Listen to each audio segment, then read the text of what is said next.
Okay, camera's on. So we know our basic exponential function is y equals 2 to the x.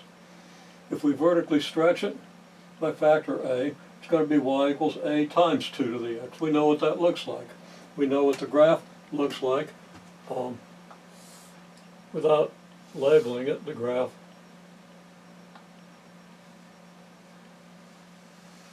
acts like this. If we vertically stretch it, it gets steeper, or if a is a number less than 1, of course it's going to get less steep, but it's still going to have the same general shape. And we could, of course, we can vertically shift it, we can lift it up or down. If a is a negative number, it's going to turn the graph upside down. It would be like this, reflected through the x-axis. Okay, now we can horizontally compress the function as well. Okay, and that means we multiply x by some number. Okay, so if c is the number factor by which we compress it, if c is 2, that's going to take every point and move it twice as close to the y-axis. And we can talk about why that is, and we probably will. But, okay, these arrows represent distances from the y-axis. If we cut all those distances in half, then we're going to have to make arrows half as long. And the graph is going to get a lot steeper. If c was 1/2, then every point here would be half as far as it is from the graph of the compressed function, although if every point moves twice as far, it's not really compressed, it's expanded. Okay, so if c is a positive number, it's going to compress it by that factor. If it's a number greater than 1, if c is a number less than 1, then the graph is actually going to expand. And of course, if c is a negative number, that's going to reflect it through the y-axis. Now that's just kind of a summary. We'll work through some of the details of why that happens, but giving you an overview. The general exponential function is y equals b to the x.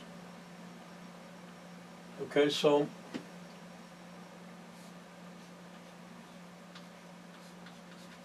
one other thing is, for the right value of c,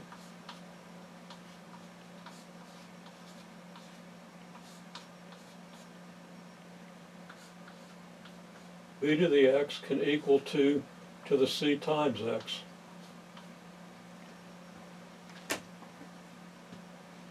And that value is the one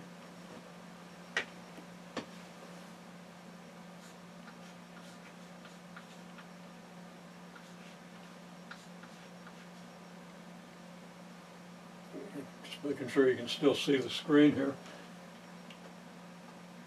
This value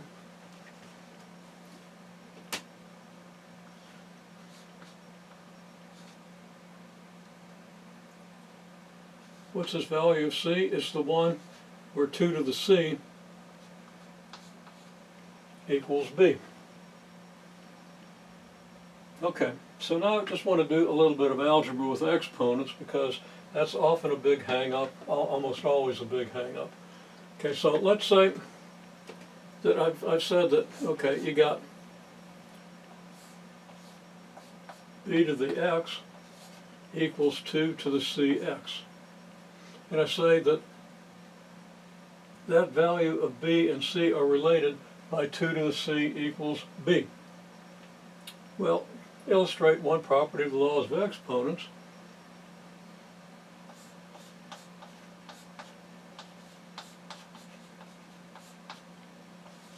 Two to the cx equals 2 to the c raised to the x power.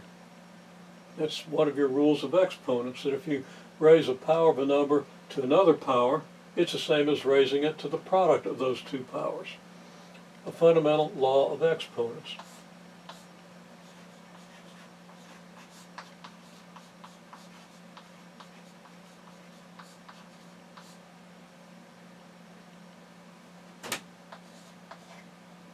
So b to the x equals 2 to the cx is equivalent to saying that b to the x equals 2 to the c raised to the x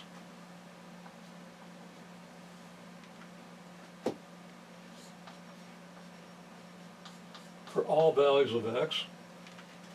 And if 2 to the c raised to the x equals b raised to the x, we have to conclude that b equals 2 to the c. So there's no big mystery about this. Okay, now I illustrate this for a couple of reasons. This means that if you know the value of c, you can take your basic 2 to the x function and do the horizontal compression by factor c and get the graph of b to the x. Okay, so if this is your graph of 2 to the x, you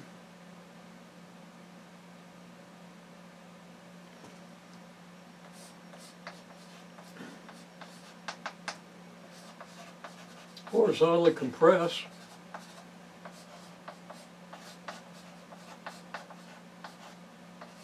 by factor 2,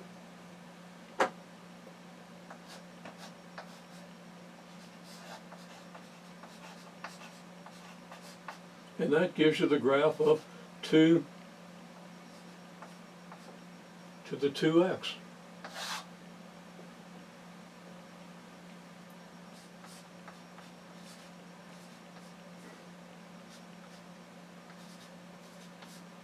Which is the graph of 2 squared raised to the x. And I'm writing up awfully high on the board. I don't know that you can see that. Okay, there we go. Okay. This purple graph would be the graph of y equals 2 to the 2x, which is 2 squared raised to the x, which, of course, since 2 squared is 2, is 4 to the x. So that's an exponential function of the form y equals b to the x, where b equals 4.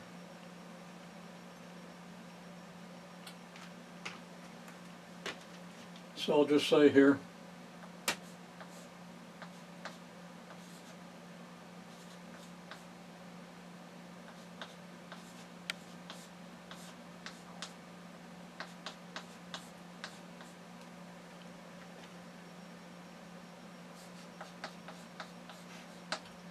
same thing I wrote over here, the exponential function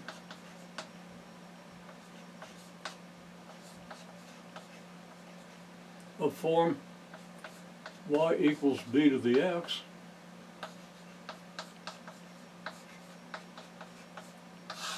with b equals 4. Now, in the last class, and unfortunately you missed it, but you can easily make it up, so I'm just going to tell you what are the results we got.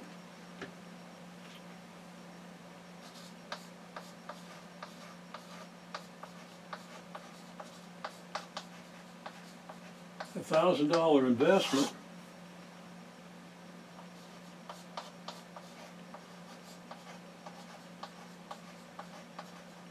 at 10% annual interest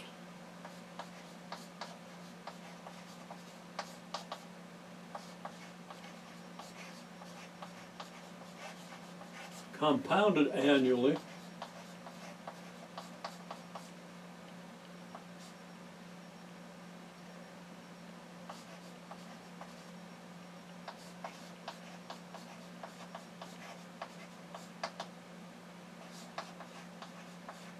has a principal function P of t equals 1.10 raised to the t. Oh, and I was careless. Okay, principal is $1,000 times 1.10 raised to the t.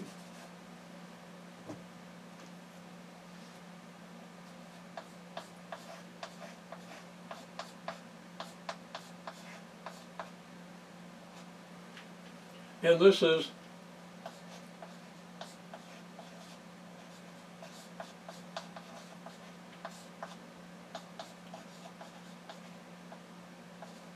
the value after t years. Now,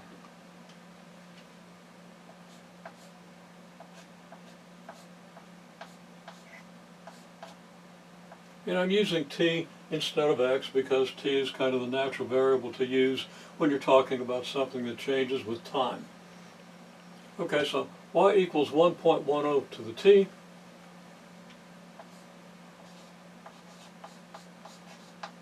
Is the exponential function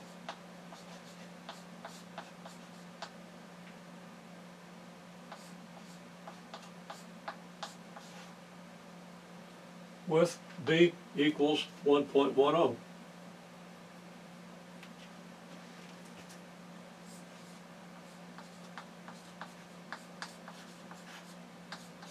Important word here.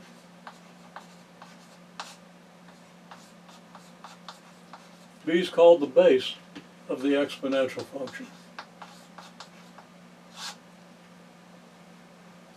Okay, so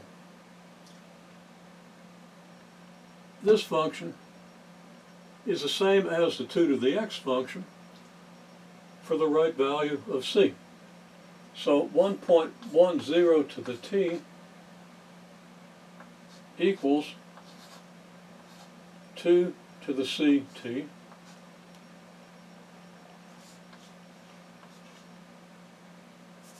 if what?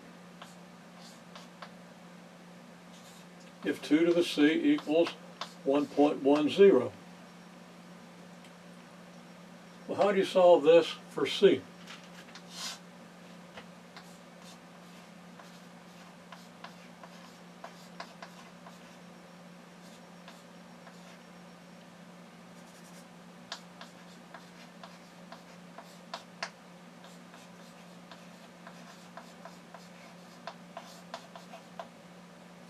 To solve for c, we invert the exponential function.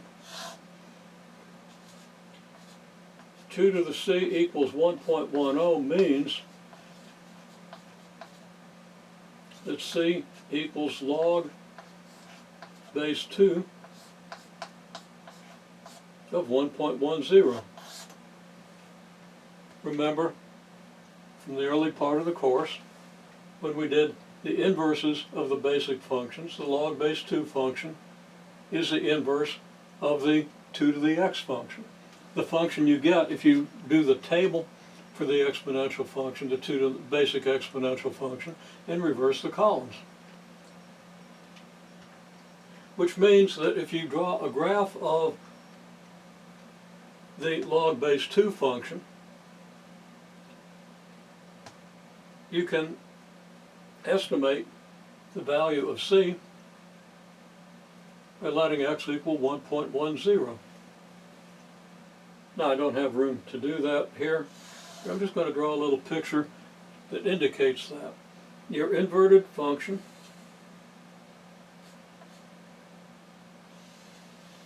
if you recall, has a graph that looks something like this. This is your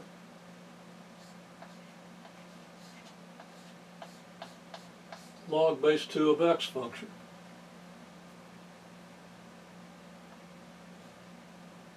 The value 1 is here, where the graph crosses the x-axis. Then the value 2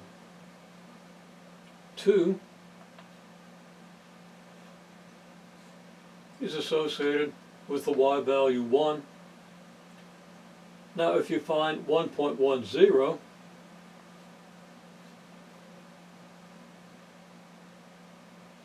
point might be about here. And you can project this up to the graph and over and see what the value would be. Now your calculator will also do these logs, so we'll talk about that fairly shortly. So I want to give you kind of this overview, and we're going to work through some details.